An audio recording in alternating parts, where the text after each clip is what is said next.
Hi, dear children. Our previous class we have learned about meaning and importance of public administration. In this session, we are going to learn about Union Public Service Commission, Karnataka Public Service Commission, their structure and functions. To provide an efficient administration, we need honest and eligible persons in the civil services.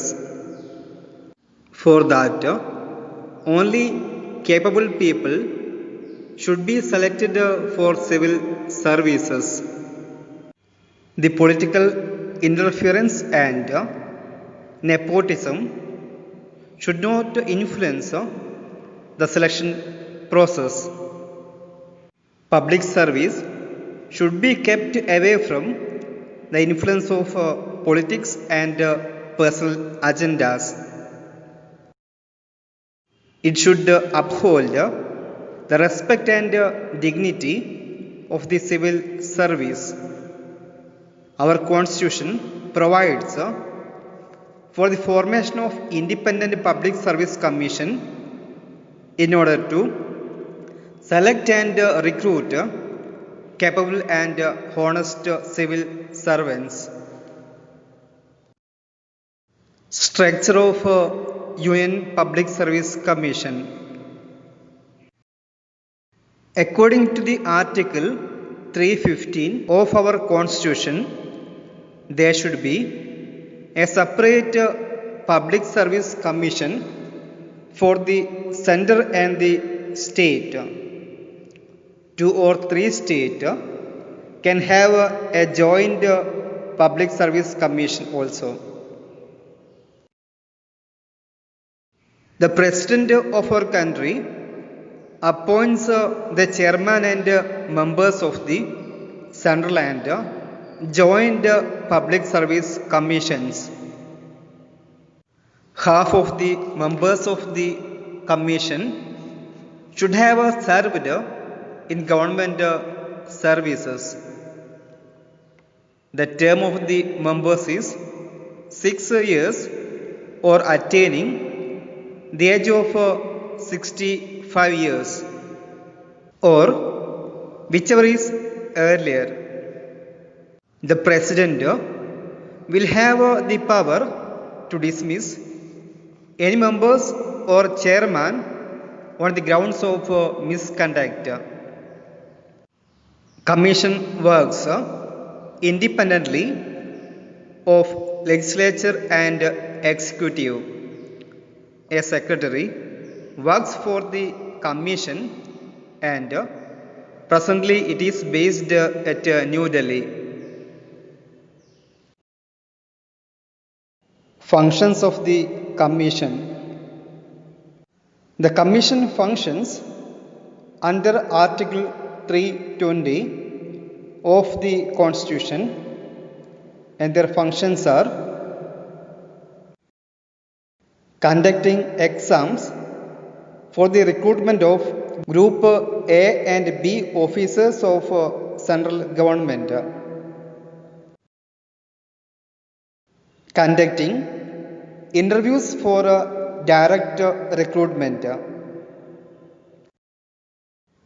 advising the central government on issues related to promotion and transfer, advising government on initiation of disciplinary actions against erring government employees, on the direction of the President, advising the government any needed issue.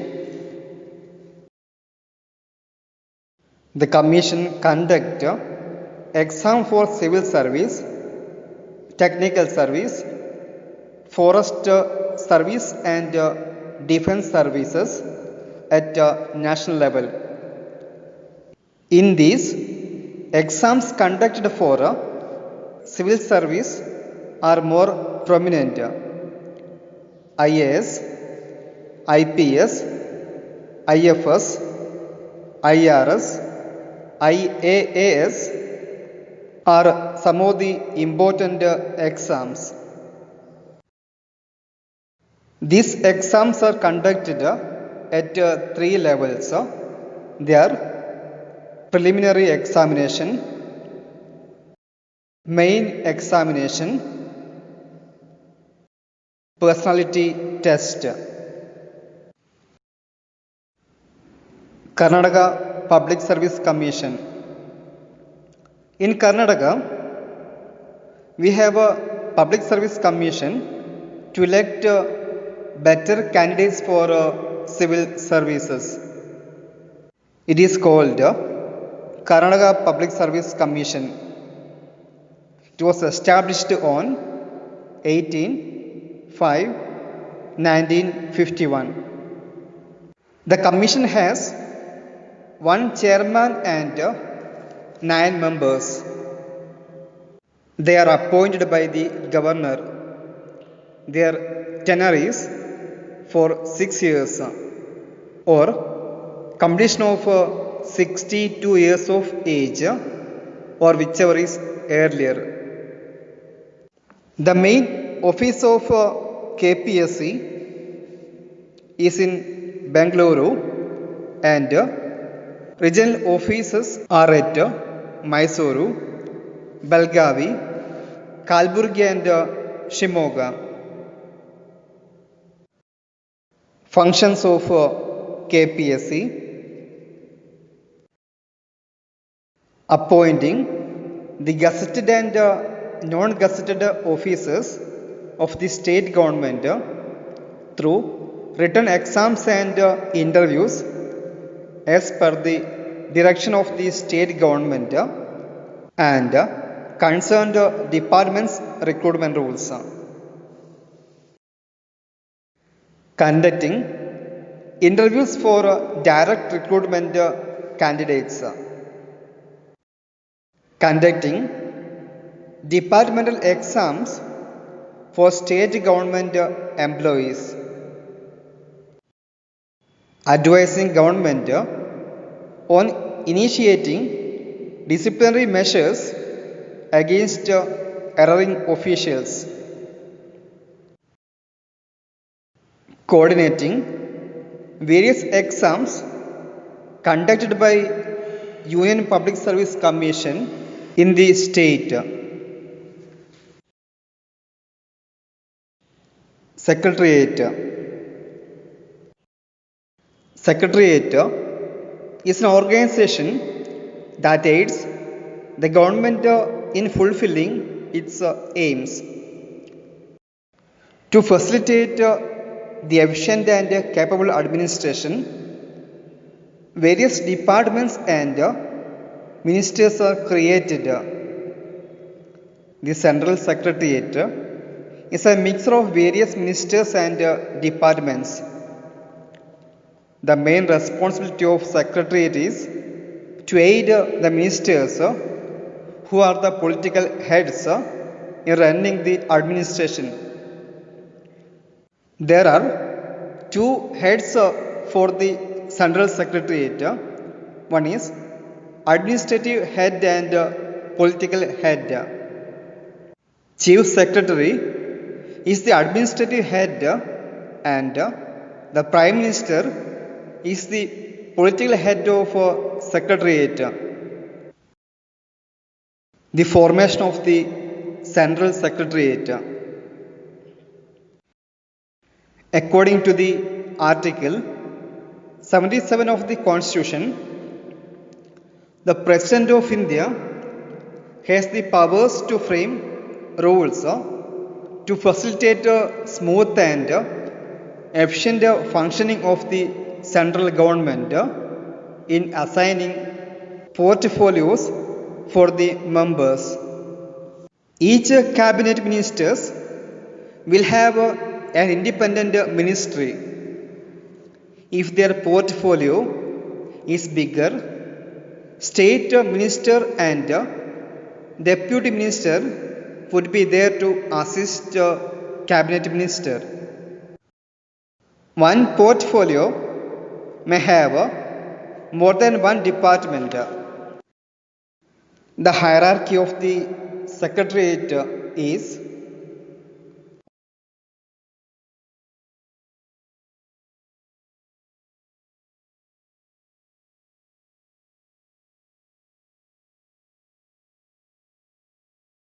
the role and functions of the Central Secretariat. Secretariat is an organization that aids the government in fulfilling its aims. It advises the ministers in framing policies. Secretariat aids the ministers in performing his legislative duties. Secretariat frames the regulations of administration. Secretariat analyzes the problems carefully. Prepare the budget by keeping close relationship with the finance department. Secretariat works as the bridge between the central government and the state government. In a nutshell, Secretariat is the nerve center of government. It functions as the brain center of the policy making. State Secretariat. The State Secretariat includes the departments of the state. There are various departments and there are two heads for each department. Ministers are the political head of these departments and principal secretary are the administrative head of the departments. The chief secretary is the administrative head of the state secretariat. The secretary would be the head of one or two departments. The secretaries are usually from the IAS cadre. The structure of state secretariat. The chief minister distributes the portfolio of the ministers. The portfolio are different from state to state.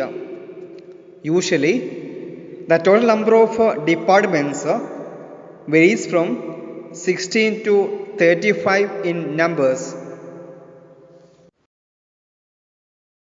The chief secretary is the administrative head and also the secretariat head. Every department of the government will have a secretary. In some department, they are also called as commissioners. They advise the minister on administrative issues.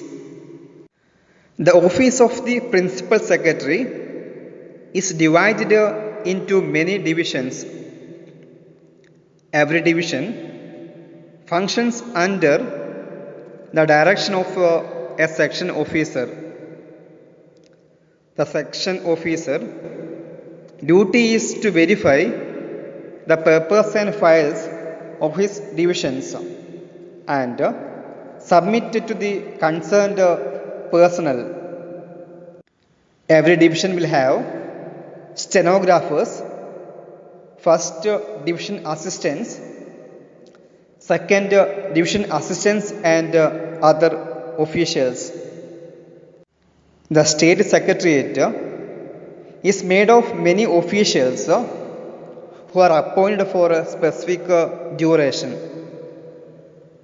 The administrative structure of the state secretariat is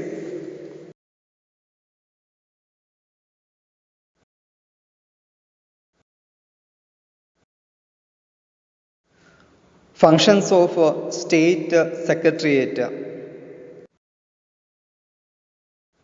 State Secretariat is the apex body of the state government and administration.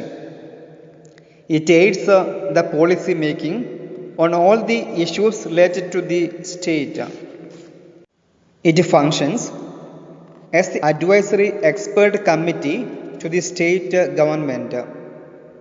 It facilitates internal harmony among the various departments and consolidate the various policies and programs of the government. It advises the minister in formulating draft of the bills and supports in formulation of rules and regulations related to the financial discipline. It prepares the budget and controls the public spending. The State Secretariat is the center of political and administrative functions of the state.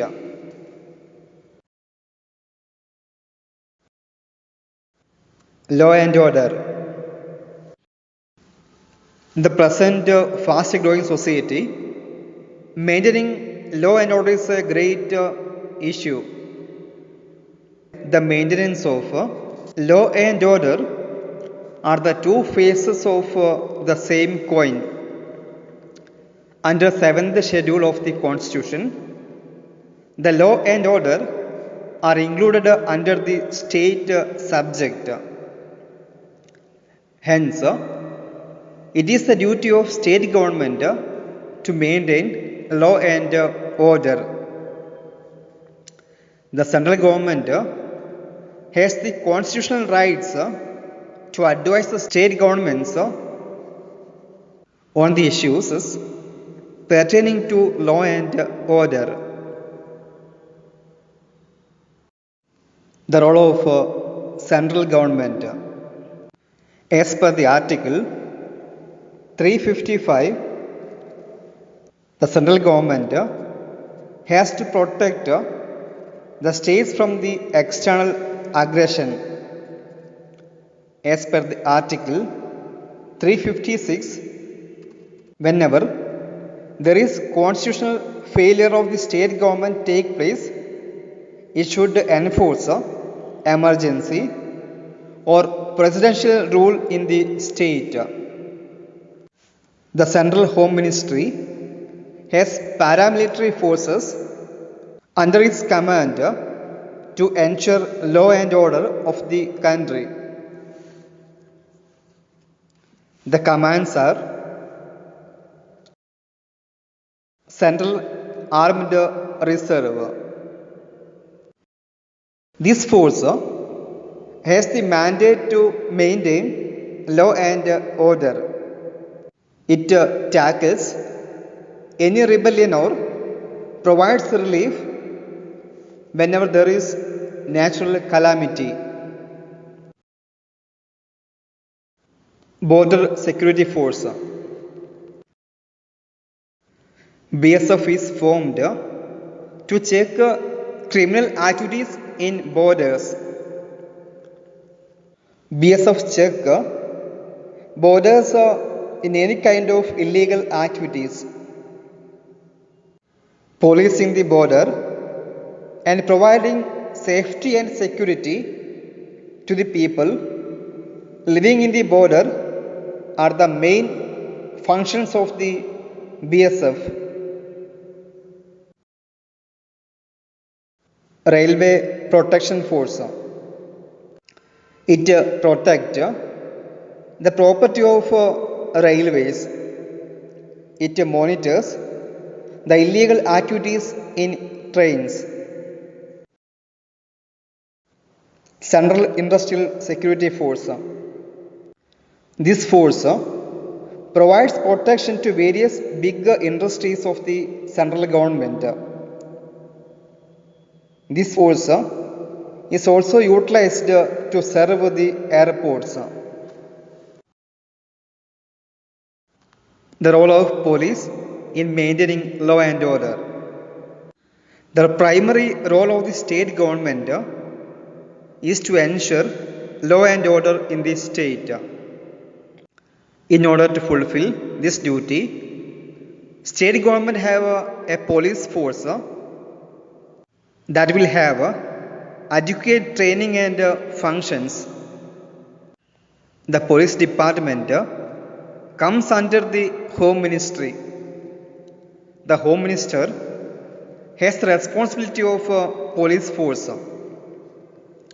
The Home Ministry is headed by a secretary who would be from IAS cadre. The secretary aids the Home Minister in his day-to-day administration. The structure of police force is